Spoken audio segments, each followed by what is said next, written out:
평상시 늘 그렇지만 오늘은 우리 예배가 얼마나 은혜로운지 귀한 기도, 은혜로운 찬양, 하나님께 영광을 돌립니다. 아멘.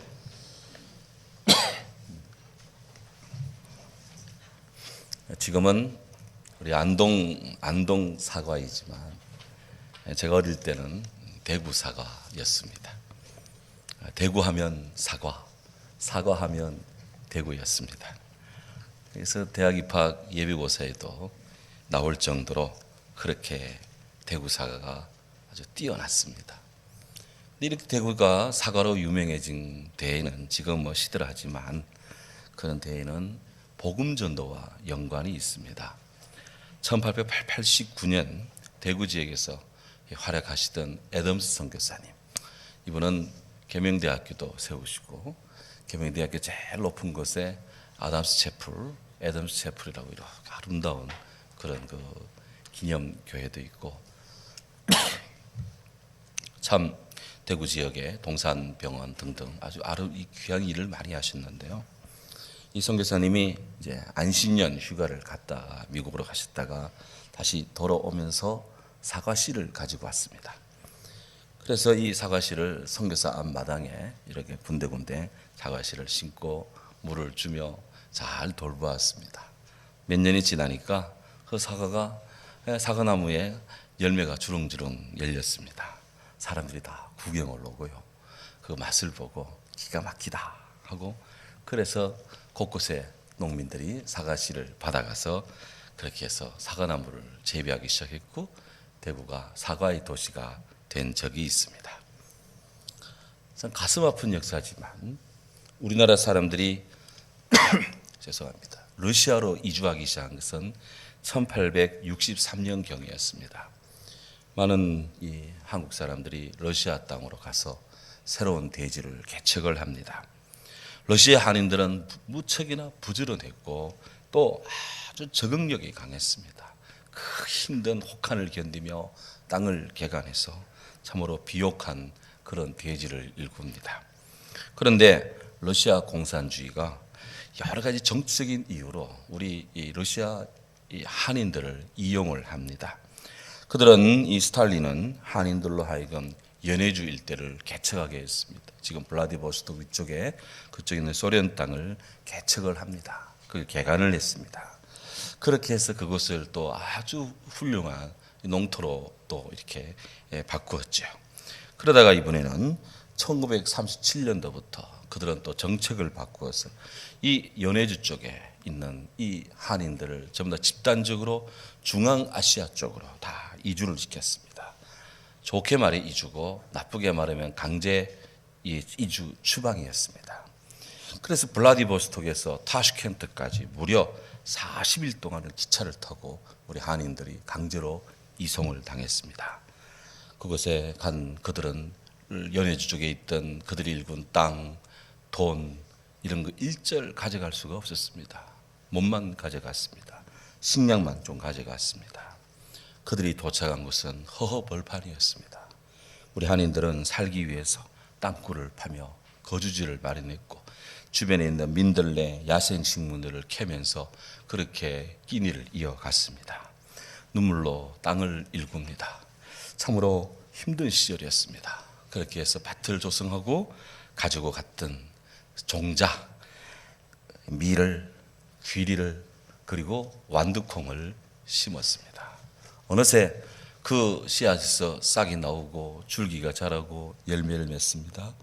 카자흐스탄 사람들이 난생 처음 보는 작물들이 온 밭에 충만합니다. 한인들은 그 먹고 싶은 욕망을 억누르고 종자를 지켰고 그렇게 해서 그들은 그 엄청난 대지를 일구며 참 어느 곳에 가나 우리 한국 사람들의 그 기백과 또 그렇게 모습을 드러내며 참 삶을 일구고 있죠. 종자라는 것이 그런 것입니다. 씨앗이라는 것이 이런 것입니다. 씨앗은 무한한 생명 에너지를 가지고 있고요. 폭발적인 그 신비한 힘이 그 작은 생명체 씨앗 속에 함축되어 있습니다. 이 씨앗은 미래의 이야기입니다. 씨앗은 한없이 뻗어 오르게 하는 소망이기도 합니다. 놀랍게도 오늘 예수님께서 이 씨앗을 가지고 천국을 이야기하십니다. 오늘 우리는 바로 그 주님의 말씀의 세계로 이제 들어갑니다. 성경을 보십시오. 그날 예수께서 오늘 말씀 이렇게 시작을 합니다. 그날이 언젠가요? 지난주는 제가 중생에 대해서 설교를 했죠. 근데 그 전주에 바로 예수님께서 어느 집에서 복음을 전하는데 바깥에 예수님 어머니와 동생들이 찾아왔다고 전갈이 왔습니다. 그때 예수님께서 어머니 어서 오세요. 동생들아 어서 와라. 반갑다. 이렇게 영접하고 환대한 것이 아니라 갑자기 누가 내 어머니고 누가 내 동생들이냐. 보라 여기 나의 사랑하는 제자들. 누구든지 하나님 말씀을 듣고 누구든지 하나님 말씀을 사랑하는 그들이 내 엄마고 내 동생이고 형제다. 이렇게 천국의 시민관을 이야기한 거 아니? 바로 그 집입니다. 바로 그 집에서 오늘 예수님께서 하나님 나라가 얼마나 소중한지, 천국이 얼마나 귀한지, 그 나라에 같이 함께 가는 성도들, 주의 제자들이 얼마나 귀한지를 오늘 우리들에게 말씀해 주고 있는 거예요. 그래서 오늘 성경 그 다음 구절을 보면 집에서 나가사 바닷가에 앉으시매. 아마도 예수님께서 당신을 찾아온 어머니들과 함께 어머니와 형제들과 함께 잠깐 집에 들어갔다가 다시 밖으로 나가면서 이제 바닷가 쪽으로 이동을 하신 것 같아요. 주석가들은 여기 주님이 들어갔다 나왔다 하는 그 집이 베드로 사도의 집이라고 그렇게 추정을 합니다. 중요한 점은 그 집이 누군 집이든 간에 관계없이 우리 주님은 집 안에 어떤 일정한 장소에 앉으실 때는 옆에 있는 제자들 제자 교육을 하셨고요. 또 나가셨을 때는 야외에서는 그것이 산이든 그것이 들이든 그것이 무슨 바닷가든 그것이 뽕나무 밭이든 길 가는 중이든 언제든지 사람들에게 하나님 나라 복음을 전하신다. 여기서 우리는 이런 예수님을 만납니다. 오늘 말씀에서는 예수님께서 갈릴리 바닷가에 앉으셨다고 성경은 기록합니다. 갈릴리 바다는 북쪽으로는 아주 레바논에서부터 뻗어온 높은 산맥이 있습니다. 그곳에 최절정의 산인 헬몬 산이라고 있는데요. 여기는 만년설이 있을 정도로 높은 산이 있습니다. 그 북쪽으로는 그런 산이 위치합니다. 또한 함께 그 깊은 호수와 함께 주변에는 아주 들판이 펼쳐져 있습니다. 그래서 가보면 풍광이 참 아름답습니다. 우리 안동댐이 참 멋집니다. 그런데 안동댐 주위는 다 산이에요. 근데 이 갈릴리 바다는 북쪽으로는 산이고 이 좌우로는 이렇게 평야 내지 들판이 쫙 펼쳐져 있습니다. 그래서 참 아름다운 곳입니다.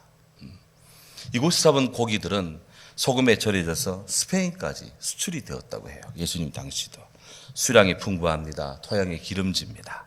그래서 성경에 나오는 디베랴, 바세다, 베세다, 가브나움, 고라신 이런 성경에 익숙한 이름들의 도시들이 이 갈릴리 호수를 중심으로 주위에 쫙 이렇게 도시가 형성되어 있고 사람들은 그곳에서 정주하며 또 열심히 일을 하며 그들의 삶에 그런 일구어 갑니다.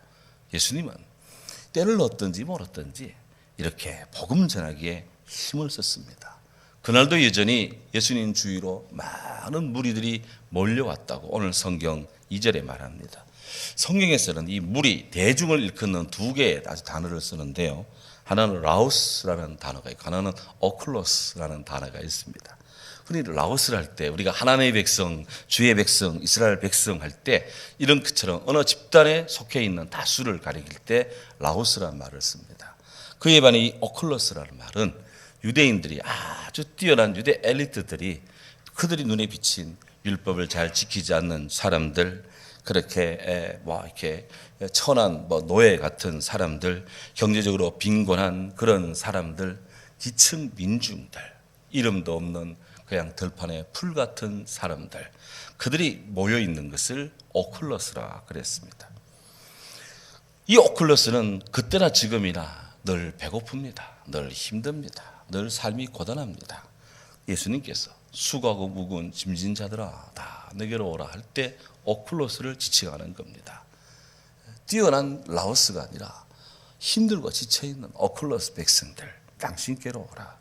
오늘 지금 주님께 몰려들었던 사람들, 많은 사람들이 오클러스들이 기층 민중, 힘없고 약하고 병들고 괴롭고 참으로 배고픈 그런 주의 사람들이 해변으로 몰려왔습니다. 사람들이 많이 왔다 보니 앉을 수가 없어요. 그래서 그들은 서서 예수님 말씀을 듣습니다. 그들은 예수님께로 나올 때는 마음이 갈망이었습니다. 주님 말씀에 대한 사모함이 들끓었습니다. 하나님이여 사슴이 시냇물을 사모하듯이 내 영혼이 주를 찾기에 갈급하나이다 라는 그런 마음이었습니다. 그런 마음으로 20편 시인의 찬송처럼 그들은 영적으로 줄이고 목마른 성도로서 생명의 떡을, 생명의 물을 마시고자 예수님께로 나와왔습니다. 주님께서 특별히 이 갈릴리 바다에서 설교하시고자 마련한 강단은 작은 보트였습니다. 어선이었습니다. 어부들이 쓰는 작은 소형 어선. 그곳에 그 배에 올라가서 딱 주님이 앉으셨습니다. 랍비들은 정통적으로 가르칠 때 앉아서 가르칩니다. 대선생님들은 앉아서 가르칩니다. 대학에 세미나 할 때도 교수님이 앉아서 세미나 인도합니다. 그래서 딱 주님이 배에 앉으셨습니다. 그리고는 비유로서 지금 이제 천국을 논합니다. 비유라는 것, 우리가 어떤 사물을 기준점으로 또 다른 것을 옆에다 두고 그렇게 대조하고 비교함으로써 어떤 사물을 특징적인 모습을 통해 뭔가 의미를 전달하는 그런 교육 방법을 이 비유라고 하죠. 우리 예수님이 이 비유 교수법을 창출하신 그런 분은 아닙니다. 그 시대에도 뛰어난 교수법에 확 훌륭한 학자들이 예수님 때도 그 이전에도 많이 있었습니다. 하지만 우리 예수님은 누구보다도 탁월하게 모든 사람이 알아들을 수 있는, 누구나 친근히 접할 수 있는 그런 소재들을 활용해서 천국의 진리를 가르치십니다. 그것 가지고 주님이 돈 벌어서 밥 사주신 거 아니에요. 그 비유를 가르침으로 천국을 지금 말씀하고 있습니다. 바로 오늘 우리가 지금부터 지켜보는 씨 뿌리는 자 비유, 가라지와 또 곡식의 비유, 겨자씨 비유, 누룩 비유, 또 감추인 보화 비유, 값진 진주 비유, 그물 비유, 이렇게 1년에 이어지는 7가지 비유가 바로 이 마태복음 13장에 지금 나오고 있습니다. 4절을 보시면 씨 뿌리는 자가 뿌리러 나가서 뿌릴새, 씨 뿌리는 비유는 이렇게 시작됩니다. 예로부터 1년을 계획하려면 1년 계획으로는 곡식을 가꾸고 10년 계획으로는 나무를 가꾸고 100년 계획으로는 사람을 가꾼다. 그런 말이 있습니다.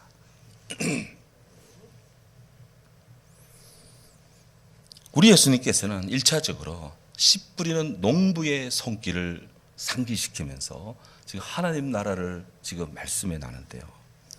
이스라엘 비롯해서 중동의 농부들은 이 밭에 씨를 뿌릴 때 당연히 이렇게 손에 씨앗을 들고 바지랑에 직접 뿌립니다. 좀 여유가 있는 사람들은 이렇게 구멍이 난 자루에다가 씨를 담아서 그거를 짐승에다가 당락이라든지 이런 데다 딱 얹어 가지고는 쭉 끌고 가면서 자연스럽게 자루에서 씨가 떨어지게 해서 밭고랑에 씨를 뿌립니다. 크리스천 아트 포럼이라고 하는 기독 미술가들 선생님들이 출판한 기독교 예술의 사회적 책임이라는 책을 제가 이영민 집사님한테 받았어요. 그 책을 이제 이렇게 읽어보는데 거기에 빈센트 반 고흐의 한 클레 구두라고 하는 그 고흐의 그림에 대한 마틴 하이데거 철학자의 비평문이 거기에 실려 있더라고요. 그걸 제가 이렇게 읽어보면서 굉장히 큰 감동을 받았습니다. 이 그림이 지금 나올 건데요. 네, 지금 나오네요. 이게 고흐의 한 클레 구두라는 그 1886년도의 작품입니다.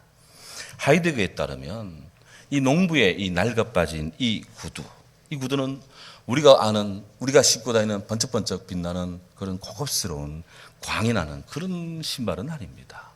이 구두는 누군가가 그가 살아가면서 지금 신고 다닙니다. 흙을 많이 밟고 다닌 것 같아요. 무수한 땀이 거기에 배어있고 아마도 그는 이 신발을 신으면서 땀도 흘렸을 것이고 눈물도 쏟았을 것이다. 무엇보다도 일하는 자의 고단함이 이 신발에서 배어나오고 있습니다.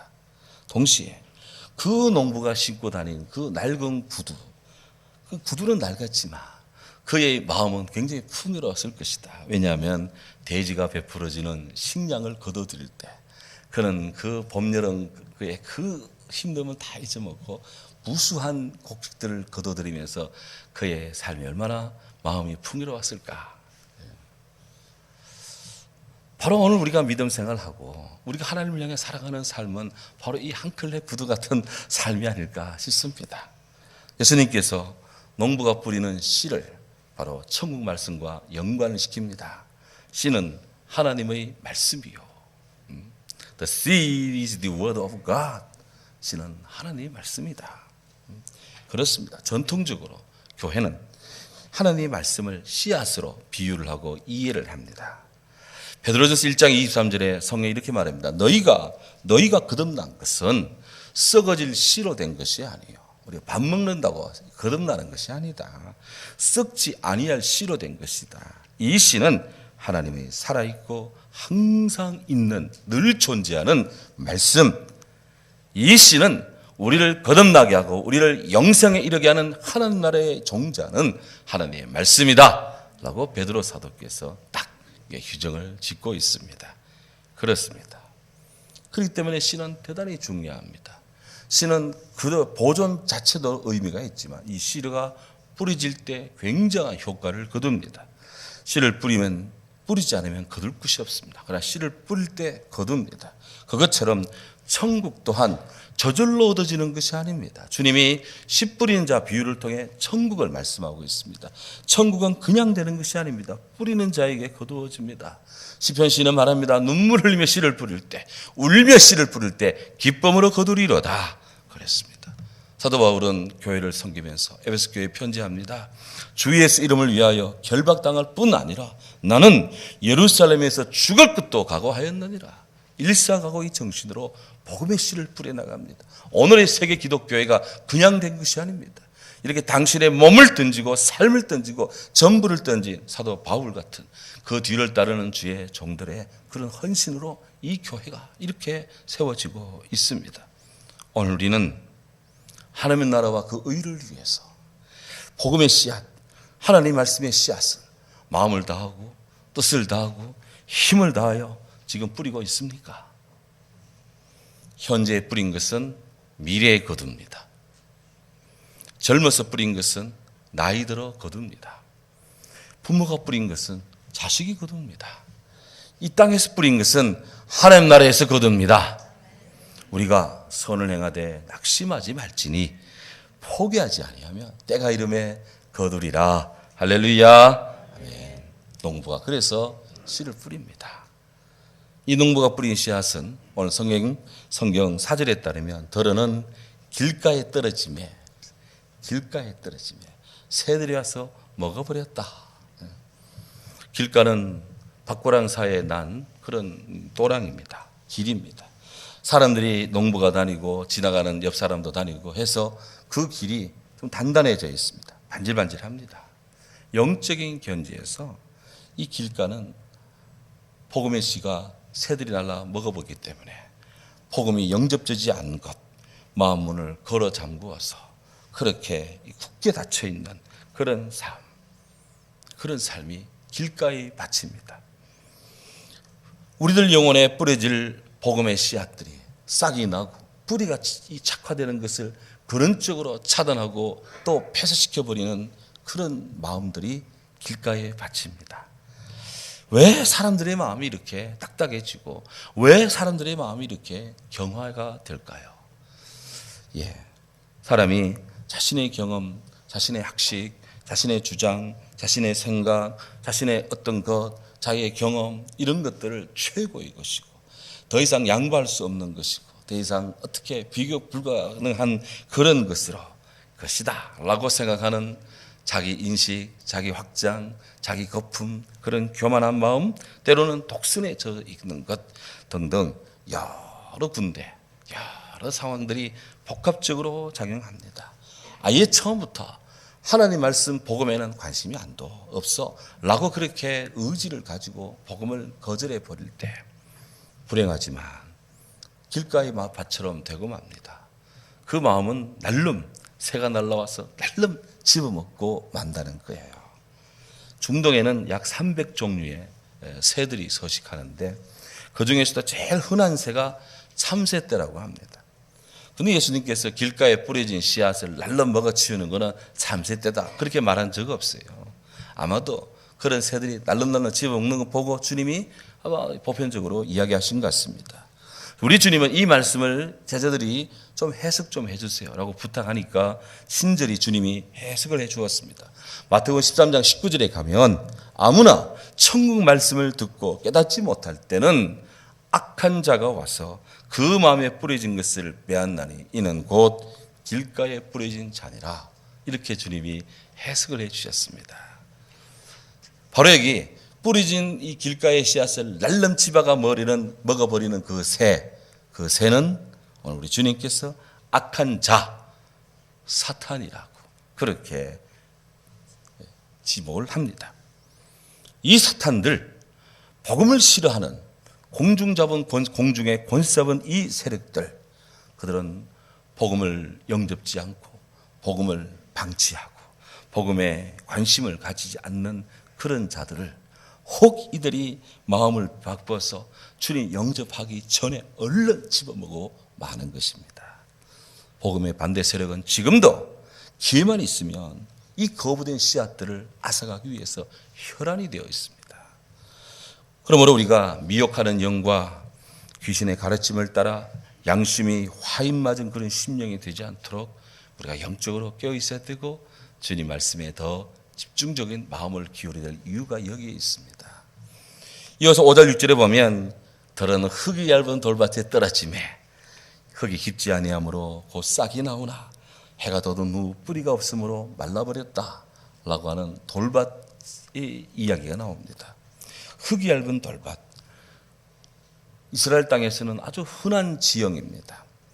그것은 이 석회석이 많은 동네입니다. 그래서 석회석은 시간이 지나면 딱딱하게 굳습니다. 그 위에 풍화작용으로 흙들이 좀 덮입니다. 그런 곳이 일부 있었던 것 같아요. 여기 씨가 뿌려집니다. 바로 싹이 나옵니다. 뿌리가 터서 내려갑니다. 하지만 흙이 깊지 않습니다. 밑에는 딱딱한 석회석 청이 있습니다. 뿌리가 성장할 수가 없습니다. 예수님께서는 마태복음 13장 21절에서 말씀으로 말미암아 환난이나 박해가 일어날 때 넘어지는 자는 돌밭과 같은 자라 그렇게 말씀하셨습니다. 돌밭 같은 사람, 복음에 대한 반응은 상당히 빠릅니다. 하지만 지속적이지를 못합니다. 먹고 사는 문제 때문에 신앙의 길에 넘어집니다. 멈춥니다. 오늘날 현대 문명, 극도의 스피드와 또 강력한 거대 자본을 구축함에 비해서 사람들의 마음은 점점점 건조해져 가고 있습니다. 딱딱해져 가고 있습니다. 여유가 없어집니다. 더욱이 영적인 토양은 메말라 가고 있습니다. 너무나 척박해졌습니다. 해서 교회는 다니는데 그렇게 썩 믿음으로 살지 않습니다. 조그마한 일에도 마음이 괴롭습니다. 봉착됩니다. 그 사람은 아주 멋있게 보입니다. 하지만 그 속 사람은 주님 말씀에 부서지지 않고 주님 말씀으로 새롭게 뒤집어지지 않고 주님 말씀 안에 성령 은혜 아래 머물지 않습니다. 이전이 나의 자아가 꽉 자리 잡습니다. 그러다 보니 위에는 복음의 이 영향력으로 흙이 덮인 것 같은데 밑에는 아직도 내가 살아 있습니다. 그러니까 나의 신앙 인격이 그리스도 안에 새로워지지가 않았습니다. 그러니 내 믿음도 온전하지를 못합니다. 생명이 있을 수가 없습니다. 예수님 말합니다. 나는 포도나무, 너희는 가지다. 그가 내 안에 내가 그 안에 있으면 무엇이든지 구하라. 그러면 다 이룬다. 하지만 열매를 많이 맺을 수도 있는데 너희가 나를 떠나서는 아무것도 할 수 없다. 바로 그리스도 안에 있기는 있는데 주님을 떠나 있는 마음으로 있으면 돌밭 같은 사람이 되고 만다. 우리가 절대로 되어서는 안 될 그런 부류인 줄로 믿습니다. 믿습니다. 7절에 보면 더러는 가시들기 위에 떨어짐에 가시가 자라서 기운을 막았다. 주님이 가시들기 밭을 말씀합니다. 이 가시들기 한마디로 열매가 없습니다. 그래서 쓸모가 없습니다. 천국 복음에 철저히 장애 요인이 되는 그런 심령입니다. 13장 22절 우리 예수님의 설명에 따르면 세상의 염려, 재물의 유혹에 따라서 말씀이 막혀서 결실하지 못하는 것이다. 성장이 안 되어서 막히고 만다라는 것입니다. 오늘 주님을 알고 주님을 믿는 자 가운데 신앙은 아주 그 경력이 오래되었지만 의와 사랑의 열매를 맺지 못하고 우리 주님과 깊은 관계성을 구축하지 못하는 그런 분들이 대부분 이 가시들기 땅의 부류에 해당이 됩니다. 가시들기 기운으로 인해서 생명의 성장 기운이 막히고 그렇게 가시의 찔림 때문에 앞으로 자라지 못한다는 것입니다. 그럼 우리는 기도해야 돼요. 우리 내적인 상황, 주 안에서 우리 마음이 내 영적인 면이 새로워지기를 기도해야 됩니다. 늘 좋아지기를 내 마음밭이 좋은 그리스도의 밭이 되도록 우리는 기도해야 됩니다. 동시에 우리가 신앙생활 잘 할 수 있도록 믿음 생활을 잘 할 수 있도록 내 삶의 환경이 그리스도 안에서 친복음적으로 친교회적이고 친주님의 사랑 안에 있을 수 있도록 그렇게 삶의 환경이 좋아지도록 기도하시기 바랍니다. 예수님은 기도하라 그랬어요. 구하라 주실 것이요 찾으라 얻을 것이요 문을 두드리라 열리리라. 그렇습니다. 우리 주님 안에 안 될 것이 어디 있습니까? 못할 것이 어디 있습니까? 하늘에 계신 너희 아버지께서 구하는 너희에게 따라하십시다. 좋은 것으로 그렇습니다. 좋은 것으로 주시지 않겠느냐. 할렐루야. 기도하는 백성들에게 신앙생활 잘 할 수 있도록 내적으로 외적으로 모든 삶의 환경을 구축해 주시고 축복하신다. 하나님이 약속한 것입니다. 저는 그렇게 믿습니다. 8절에 보면 더러는 좋은 땅에 떨어짐에 어떤 것은 100배, 어떤 것은 60배, 어떤 것은 30배 결실을 하였느니라 그랬습니다. 좋은 땅, 굿소일, 글자 그대로 자연의 아름다움 그리고 도덕적인 선한 상태 모든 것이 갖추어진 곳, 그리스도 안에서 모든 것이 좋은 땅입니다. 참 우리 존경하는 고난 장로님 따르면 이 과수 농사에 있어서 좋은 땅이라는 것은 1차적으로 물 배수가 잘 되고 2차적으로 땅이 돋은 땅이다. 그래. 움푹 꺼진 땅이 아니라 돋은 땅이다. 그래서 과수 농사할 땅을 살려면 일단은 움푹 꺼진 땅이 아니라 우뚝 솟은 땅을 찾으면 되겠습니다. 굉장히 인상 깊었어요. 일반적으로 좋은 땅 그러면 일단 기름지고 수분이 잘 배출이 충분하고 햇볕이 잘 들고 적절한 지력을 가지고 있고 물도 잘 머금고 동시에 배출도 잘 되고 잡초들 같은 이런 것들이 성장에 저해되는 것들이 그냥 이렇게 우선종이 되어 있지 않고 다 제거가 되어 있는 그런 흙이 있는 좋은 땅, 이게 좋은 밭입니다.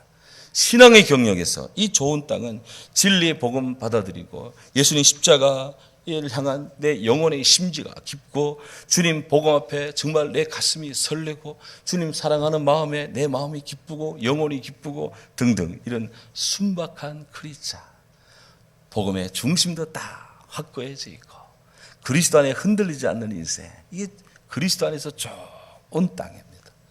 이 땅에 뿌려진 씨앗은 오늘 주님 말씀에 따르면 100배, 60배, 30배 누가 보면 30, 60배, 100배로 이렇게 성장하고 전진해 갑니다. 길가에서도 돌밭에서도 가시던 물로 인해서 손실이 났지만 이 좋은 땅으로 인해서 거두어지는 수확은 이런 것들로 인해서 손실난 로스난 부분은 문제될 것이 아니다. 그렇습니다. 헤로도투스라는 그 신학자의 해설에 따르면 좋은 땅에 떨어진 경우 씨앗의 경우는 100배가 문제가 아니라 200배, 300배도 문제가 없다. 그랬습니다. 오늘 우리가 그리스도 안에서 좋은 땅이 되고 오늘 우리가 성령과 함께하는 좋은 교회, 좋은 성도가 되면 주님을 위해서 못할 일이 뭐가 있겠습니까? 우리 주님 안에서 우리가 감당치 못할 일이 뭐가 있겠습니까? 하나님이 우리 성도를 통해서 축복하지 않을 이유가 어디에 있습니까? 주님을 믿습니다. 그리스도 안에 좋은 땅, 좋은 심령이 되도록 해야 됩니다. 성경에서 요셉 이삭이라는 분이 있습니다. 저는 간혹 제백에 본이 어디냐고 묻는 분들이 간혹 있더라고요. 그래서 어디 이가라고 이야기를 하는데 그리고 꼭 붙여요. 제 이는 성경에 목사는 항상 성서적으로 생각해야 돼요. 저는 성서적으로 이삭 이가입니다. 이삭 이가. 그분이 이가인 것이 얼마나 감사한지. 하나님께서 이삭에게 특명을 내립니다. 이삭이 좀 결혼해서 살만한데 시험이 왔어요. 흉년이 왔습니다. 견딜 수가 없습니다. 그래서 저 애굽 땅으로 나일강이 철철 흘러넘치는 애굽 땅으로 가야 되겠다고 보따리 막 싸는데 하나님이 이삭에게 말합니다. 이삭아, 애굽으로 내려가지 말고 내가 내게 지시한 땅, 이 가나안 땅에 그냥 머물러라. 그래서 이삭이 순종했습니다. 그대로 머물렀습니다. 창세기 26장 12절 이하에 보면 이삭이 그 땅에서 농사하며 원래 이분은 목축업하는 사람이었어요. 그런데 그 땅에 머물러라 했으니까 정주합니다. 거기서 딱 머무르니까 농사를 짓습니다. 양이야 뭐 저절로 쳐지는 거고 지금. 그래서 그 땅에서 농사하며 전공이 아닙니다. 하지만 이삭이 농사를 지었습니다. 그랬더니 그 해에 100배가 얻었고 그랬어.